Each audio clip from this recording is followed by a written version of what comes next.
What's going on, everybody, and welcome to round 6 of the RMFantasy SXperts show. I am Chase. And I'm Charles. Welcome. We are happy to have you. We are headed into round 6 in Detroit, but before we get there, we talk about the riders and the stats. We're going to have to break down Tampa. Charles. That was a wild weekend. I've never been so low and then been so high in one day of racing in my life. Yeah.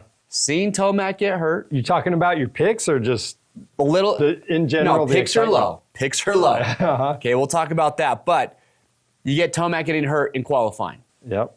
And then you just see the 250 class implode. And then you see Hunter go out. Yeah. But then Malcolm wins.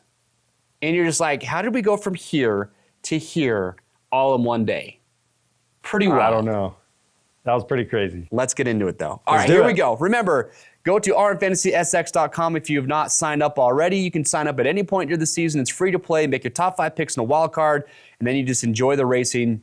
We do 10 new weekly prizes each and every week, and those, doesn't matter when you sign up, you can always win a weekly prize, but we do have the grand prizes at the end of the year. We'll talk about those, and we have fantasy cash.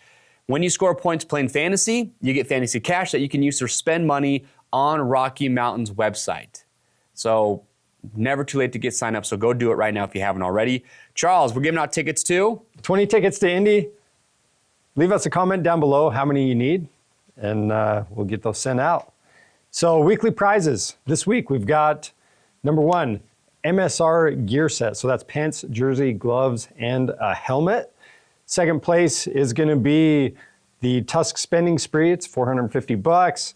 Third place is going to be a Bridgestone Battlecross tire set.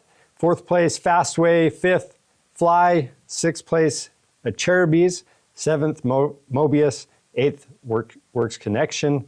Ninth, you've got a Bellray Spending Spree. And 10th is going to be the Bell MX-9 helmet.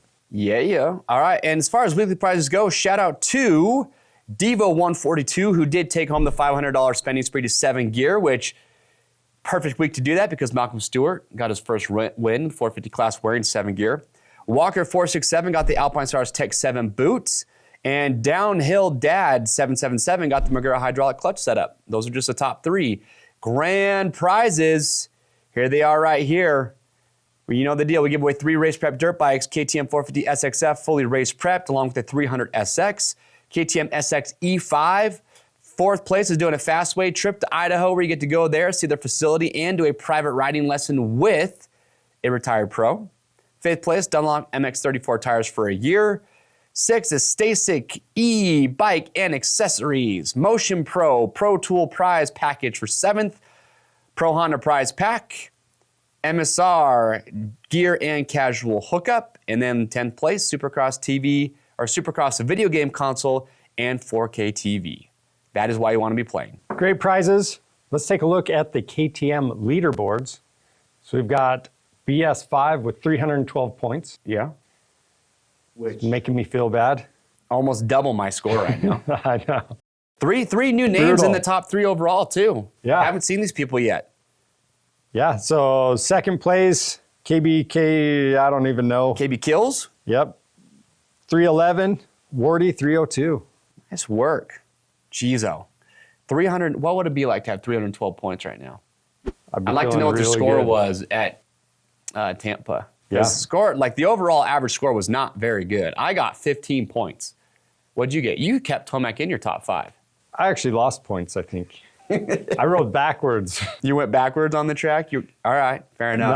No, I got 15. All right. Well, look, Fox Racing race recap.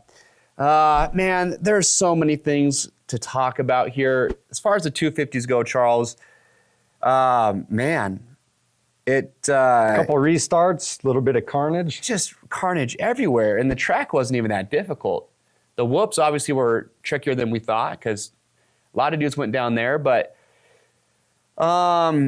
Pierce Brown, the biggest one, goes down in the whoop section, broken back. Sounds like he'll be okay, but I think T5 vertebrae and what they're saying, so he's going to be out for the season. RJ Hampshire scored no points, got lapped. Levi Kitchen had a bad night. Austin Faulkner was sick, so he had a bad night. It was just all over the map for the 250s. Yeah, this is their A1, so I don't know if it's nerves or I don't know.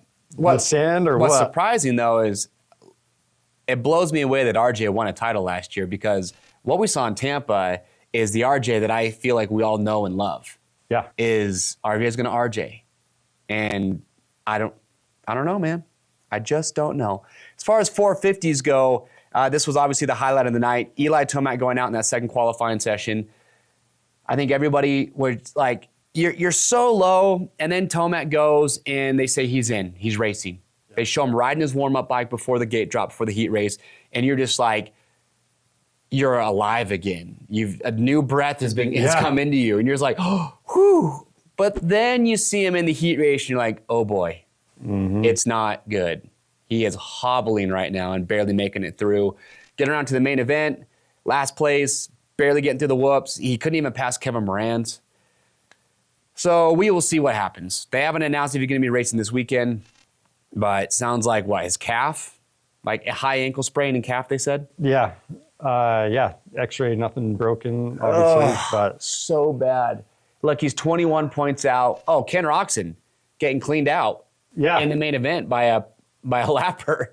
I have a take on that. We'll get to that when we talk about Ken Roxon, though. Okay. Because there's a lot of debate going on right now about what do we do about the lapper situation. Yeah. And that was a wild night. I'm just going to say right now, I'm going to preface this by saying I'm not going to completely fault the lappers in that scenario. There's a lot that goes into it, but I'll explain why here in just a little bit. But obviously the highlight of the night has to be Malcolm Stewart winning, getting his first 450 SX win. Yep. Dude, he started like 8th. Yeah. And worked his way up. Yeah. And it was like an emotional roller coaster, because he starts 8th, he starts to pick some guys off, and we're like, Mookie is being Mookie in the whoops again. Yep. Right? He had that triple in. And to me, it was like, yeah, he's really fast. Maybe he could get to second. He gets to second. And then you're like, yeah, he is a pretty good gap up to Sexton. Yeah, probably not. And then you're like, wait a minute. He's catching him. Starts closing in. But the gap's probably still too big for him to close up. You're like, wait a minute. He's like right on him. Sexton could probably hold him off. Wait a minute, Sexton just crashed in the whoops and Mookie went by. And then it was like this, you are so on this high and you are just begging the moto gods to let Malcolm win this race. Yep. It was pretty cool. It was awesome. So what could have been a horrific night, Malcolm Stewart was the savior, because if Chase Sexton wins that race, I don't think anybody is really that high on it. No, like there's no feel good about the entire night because everything went so bad. Yeah. So thank you, Malcolm. We needed that. Here are your results on the table, though. Malcolm Stewart, Cooper Webb, Jason Anderson, Justin Cooper. Thank you. I was going to say Eli Tomac. Justin Cooper. And then it was Chase Sexton, who did go down in the whoops, salvaged the 5th, still your red plate holder, not by a lot. And then it was Kyle Chisholm taking home the wild card for his season best result of 15th. Yep. Holy smokes. Okay, news and injuries, though. We talked about Pierce, Tomac, Hunter.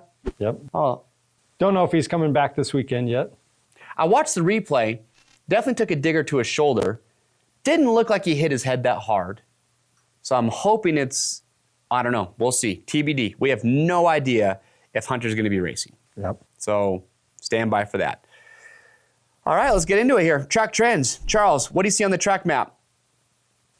So first thing that stands out to me, we got another right-hander. A longer turn, though. Yep. Yeah. Nice sweeping turn. Other than that, I mean, you mentioned this to me earlier, lots of bowl turns. Yeah, five bowl turns, if you want to count the ones that are kind of going zigzag back and forth across the start a little bit. Yeah. So hopefully it makes for good passing opportunities. There's nothing else that I see. Like I always go through and look at the rhythm lanes and try and imagine like, oh, he could go 2 in, 3, 3, 3 or whatever, but I never know what the race line's going to be. Yeah. So I try not to speculate too much on that. You know who's won there 3 times? Eli Tomac. Man. Yeah, let's get into it. Can't be putting him in there this week. All right, well, here, let's get into it here, but it is our Bridgestone top contenders. All right, folks, here we go. It's top contenders. We'll start out with your points leader. It is Chase Sexton with 101 points. He's 5 up on Webb. But, dude, we got to talk about this crash in the whoops. Was it pressure? What do you think? I think it kind of was. I think Mookie was coming up on him, and I I don't know. I don't know if he had as much drive going through the whoops. So. My take is in that whoop section, the line that Chase was doing where he was doubling in didn't give them as much entrance speed, so it forced them to get on the gas more, and which was going to create more wheel spin the more throttle you give. Mookie's doing that triple in. He was clearly the fastest guy in the whoops. He's getting more drive coming in, more momentum, easier to stay on top, and he's making up all that time. So I think it's a little bit of line selection because a lot of guys were getting squirrely in the whoops and just, a little bit of the pressure. Maybe Chase in that whoops or in that very moment tried to just give it a little bit more going through the whoops because he knew Malcolm was coming, and that's what led to the crash. All I know is it was eerily reminiscent of 2022 Chase Sexton where he was leading many times and just threw it away. Yeah. That's what it felt like to me. Got to shake that demon. You know, he's got his starts figured out. He went 1-1 the last couple starts. Yeah. And, you know, he can be out front. But, yeah, it is that pressure that's but if you're his kryptonite. Yeah, but if you're Chase Sexton and you're the points leader, Jet Lawrence is out. Eli Tomac, you know, is nowhere near you. And if you look back, you just see that Cooper Webb's nowhere close to you. If you're Chase Sexton, you are supposed to win that race. There's no reason that you should be, especially Malcolm Stewart, who you've beat 10 million times. Probably the only time he hasn't beat Malcolm is if he crashed. Malcolm Stewart's an 8th, and he catches and passes you. Chase Sexton, like hindsight, probably would have been smart to just lay up and say, dude, he's riding good, like he can have second. But if you're Chase Sexton, it's like, no, I'm supposed to win this race. I got the whole shot. I have a 5-6 second gap. Here comes Malcolm. Yep. Is that really what happened? I don't know. But we don't know. Can't do it. This is the second time in a row in Tampa he's crashing the lead in the whoop section. That's what I do know. Yeah. Okay. Well, Detroit moving forward. I mean, obviously, I feel like he's going to be on the podium next week, and his stats back it up. So the last 3 races there, he went 2-1. 22. Stats back that the last one doesn't help. Something happened there. Yeah, I can't remember. Probably crash leading. Yeah, odds are he's going to be up there. So, all right. Cooper Webb. Yep. Man, I put him to win last weekend. So did I. And after Tomac went out. Yeah, I was like, he's got this. And hey, if Mookie didn't do his thing, then he probably would have won it. But yeah, average start of 7.29, and he's been working his way up from there. He's been really consistent. I've been impressed with him. Well, he has, but he hasn't. He's second in points. He hasn't won a race. He won one of the races at Glendale, but his average start's 7.29. He only has 2 starts better than 6th and 7 gate drops. He's not getting starts. No. And you think about it, if Webb got that start that he did in Tampa, and Tomac is healthy, and Hunter Lawrence is healthy, it's a completely different ballgame. So I get it, Webb's an opportunist, but his starts do suck. They do. But he has been working his way up, so that's what makes me feel better about it. Luckily, now that's like kind of an option. If Tomac is injured and Jet's out, and now Hunter, we don't know, now. But before that, working your way up wasn't really an option. Yeah, that's true. Last 4 finishes in Detroit, 4-2-22. So, all right. I mean, he's got good results. Not bad. Never won there. Still hasn't won a race. Yeah. He's got to start winning a couple of these things, which now that with the field how it is, could probably happen this weekend. Jason Anderson, he has 17 points back in 3rd place. I can't figure this guy out. What's crazy is that he's podiumed every other round. He hasn't finished better than 3rd, but he has 3 third places. Yeah. So it's like one weekend, Anderson's like lap to lap. You just don't know who you're going to get that night. Yeah, so is this an off week? Yeah, I don't know. Is it a bye week for Anderson? Yeah. But he's good on hard-packed tracks, historically. But now that you got Tomac and Hunter, like he's a solid top 5 guy. But here's the only stat that I would say. He's only finished ahead of where he started one time in a gate drop this year. He started 4th at Anaheim 2, and he finished 3rd. Aside from that, he has finished where he has started or back. Yeah. So he's very start dependent. Mm-hmm. That's all I'm going to say. Like it. Okay. What about Roxon? Ken Roxon, 18 points back. Man, tough break for this guy. And we were going to talk about this a little bit. I mean, as far as flaggers Yeah. coming in, What do you notice there? So here's my take on the whole Roxon deal. Like, everyone is quick to point the finger at the lappers, and I get it. If there's a blue flag, I agree that the lappers need to look at the blue flag, and I don't even think it's a hold your line style thing. I think if there's a blue flag, you need to let the winners, you need to look behind, see where the winners are at or the leaders, and let them come by. However, it's really hard to do when you're going to have, because like once the train comes, it just keeps rolling. Like once the leader gets by you, you know that second, third, fourth, fifth, sixth are not going to be far behind.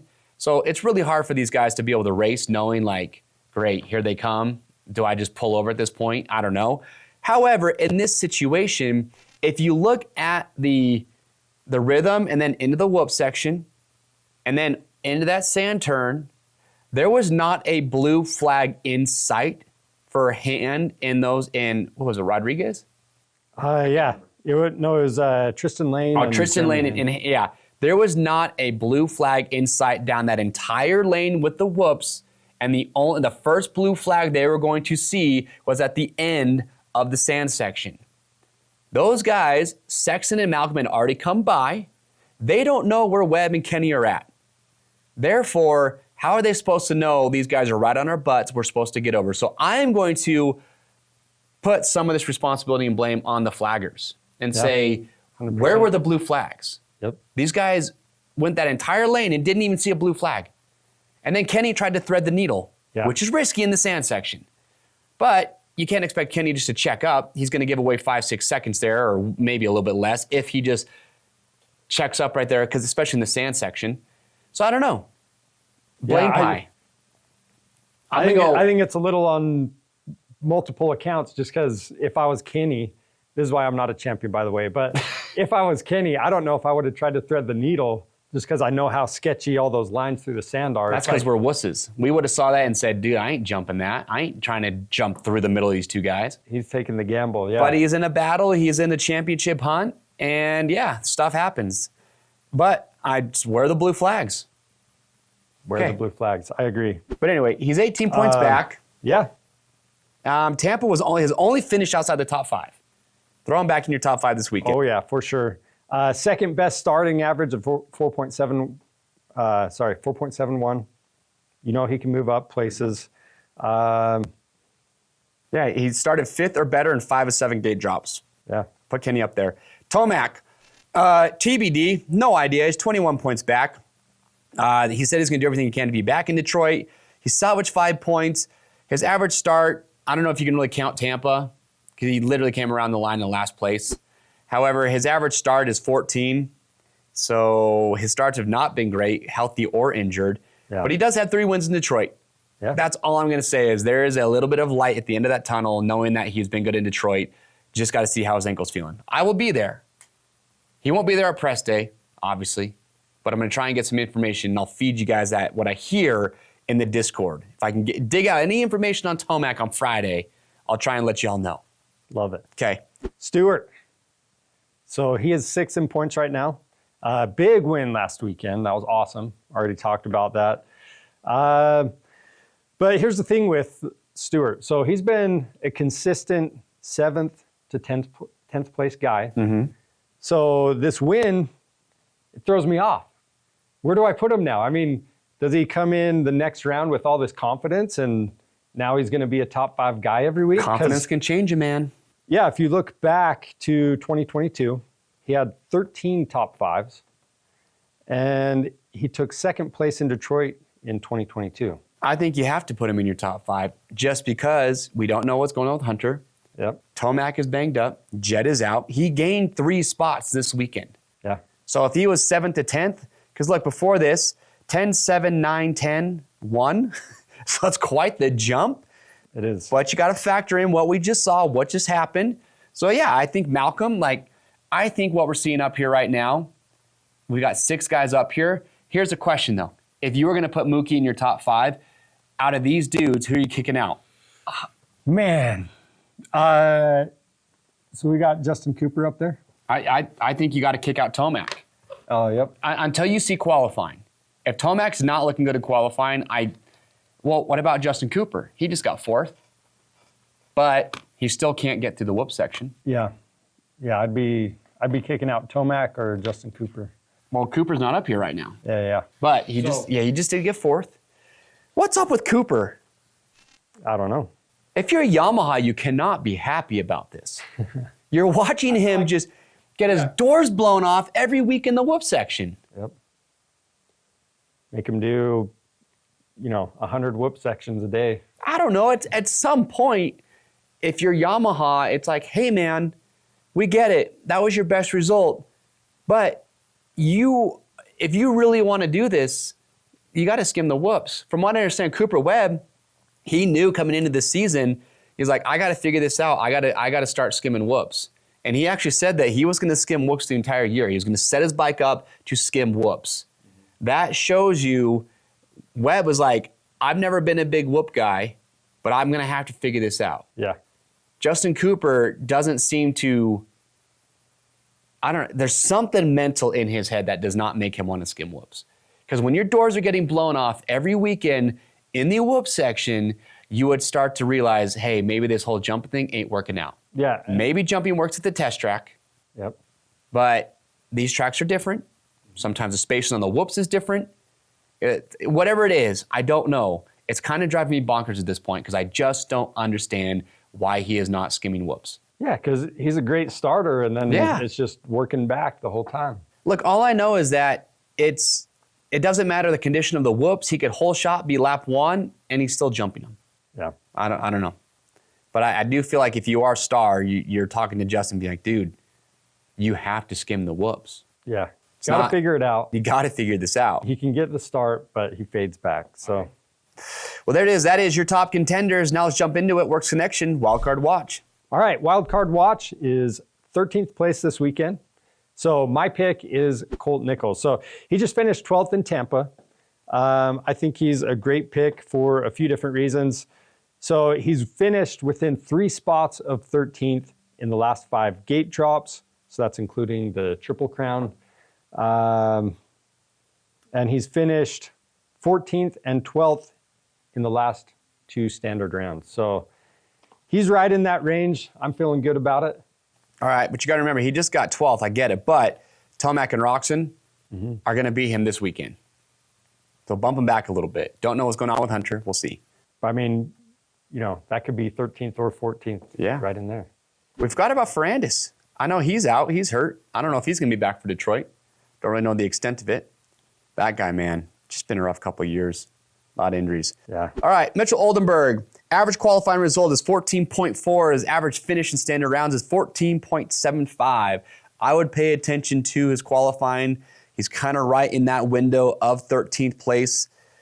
And now that we got a couple guys injured and possibly out, bump him up a few spots. Benny Bloss, Charles. He's right in that window. He is, yeah. 12th at A2, 13th in Tampa. But the catch is, if you take away those 2 races, his average finish per gate drop is 19th. Yeah. Seems like he's DNF more than he's finished, so a little bit of a riskier pick. Shane McElrath is going to be my pick for the wild card, I think. Look, he finished 13th at A1. If you look at his last results, he had 14, 15, 13 at Glendale for 14th overall. He got 9th last weekend. He did get 10th, but I believe Justin Hill got penalized, so he actually got bumped to 9th. Yep. So McElrath, I think with a full field, healthy, 12th to 13th is pretty good. But again, if you just TBD on some of these riders, man. And then last but not least, Joey Savacci. Yeah. So I feel like he's a little bit riskier of a pick just because he seems like he's getting better and better. But, he went 17, 14, 14 for 15th overall at the Triple Crown. Depending if Tomac's back or not or whatever, that could move him up a spot. He's 21, 10, 11, 15, 7 on the season. So maybe not the consistency I'm looking for. But yeah, but I feel like 10th, 11th is more of his, like that's where he belongs. And then he just got 7th. Yeah. A couple guys banged up. We've said it a lot, but I think Joey's a top 10 guy this weekend. Yep. So a little bit riskier. Agreed. All right. Charles, you know what time it is? It is time for the Cherubies. Lock them in. All right, so I'm at 115 points right now. Like I said, I lost points last weekend somehow. But Did you say 115? 100, You're at 151, 151. I'm dyslexic. Anyway, this week I've got Chase Sexton, number 1. I've got Cooper Webb coming in at 2nd place, Ken Roxon for 3rd, Anderson 4th, and I've got Mookie for 5th.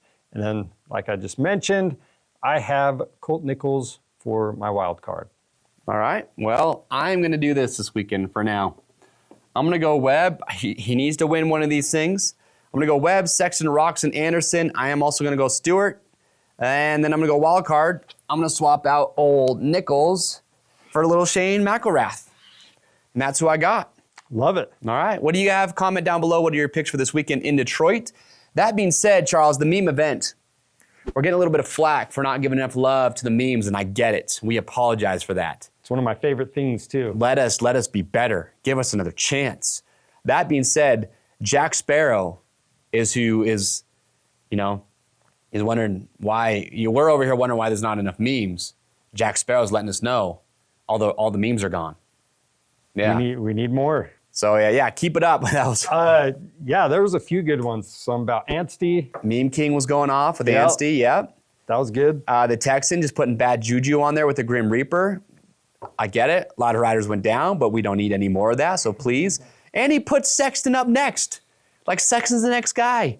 Well, I guess Sexton went down in the whoop, so he was that guy. Wait, was it Sexton or was it Mookie that he had in the very front? Or was it Mookie? All I know is, okay, he did, yeah. It was a predetermined, I don't like that. Don't put that juju on Mookie. Man. Yeah, and then T. Woods was pretty good. Ask about Ken if Kenny can tighten a chain. Which is funny that he literally was just on Gypsy talking about that. Yeah.